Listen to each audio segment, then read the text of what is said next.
ગુજરાતમાં pre monsoon activity ફૂલ મોડમાં 4 જૂન સુધી વાવાઝોડા જેવા પવન અને ગાજવીજ સાથે ભારે વરસાદની આગાહી।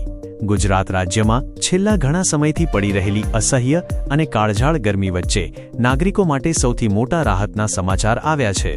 હવામાન વિભાગની સત્તાવાર જાહેરાત અનુસાર આજથી એટલે કે 30 મેથી 4 જૂન દરમિયાન સમગ્ર રાજ્યમાં ચોમાસા જેવો માહોલ જામશે।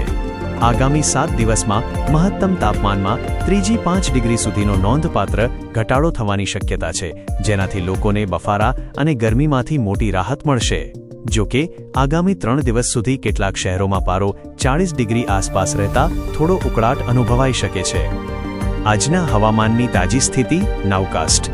હવામાન વિભાગ દ્વારા જાહેર કરાયેલા તાત્કાલિક પૂર્વાનુમાન નાઉકાસ્ટ મુજબ ઉત્તર અને પૂર્વ ગુજરાતના સાબરકાંઠા, અરવલ્લી, મહીસાગર અને દાહોદ જિલ્લામાં સવારથી જ વાદળછાયું વાતાવરણ જોવા મળી રહ્યું છે।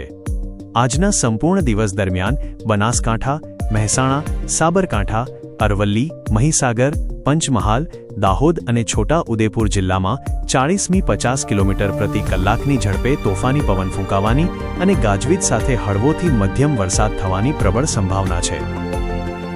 આગામી 4 દિવસનું જિલ્લાવાર વરસાદનું કેલેન્ડર। 31 મે 3 જિલ્લામાં ભારે વરસાદનું એલર્ટ। મે મહિનાના છેલ્લા દિવસે અરવલ્લી, મહીસાગર અને દાહોદ જિલ્લામાં ભારે વરસાદ પડવાની સંભાવના છે।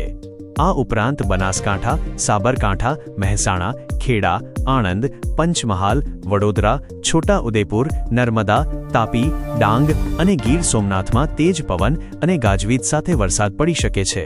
1 જૂન ઉત્તર અને મધ્ય ગુજરાતમાં મેઘરાજાની એન્ટ્રી। નવા મહિનાની શરૂઆતમાં મહેસાણા, સાબરકાંઠા, અરવલ્લી, મહીસાગર, પંચમહાલ, દાહોદ અને આણંદ જિલ્લામાં છૂટાછવાયા સ્થળોએ ભારે વરસાદની આગાહી કરવામાં આવી છે, જ્યારે સૌરાષ્ટ્ર, કચ્છ અને દક્ષિણ ગુજરાતના મોટાભાગના ભાગોમાં હળવો વરસાદ થઈ શકે છે।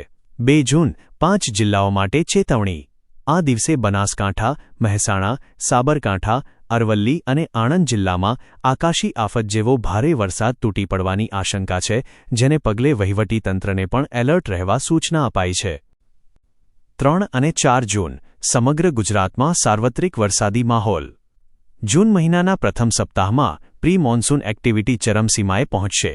3 અને 4 જૂનના રોજ રાજકોટ, અમરેલી, ગીર સોમનાથ, ભાવનગર, બોટાદ, સુરેન્દ્રનગર, કચ્છ, અમદાવાદ અને ગાંધીનગર સહિત ઉત્તર, મધ્ય અને દક્ષિણ ગુજરાતના તમામ જિલ્લાઓ સાર્વત્રિક વરસાદની ઝપેટમાં આવી જશે।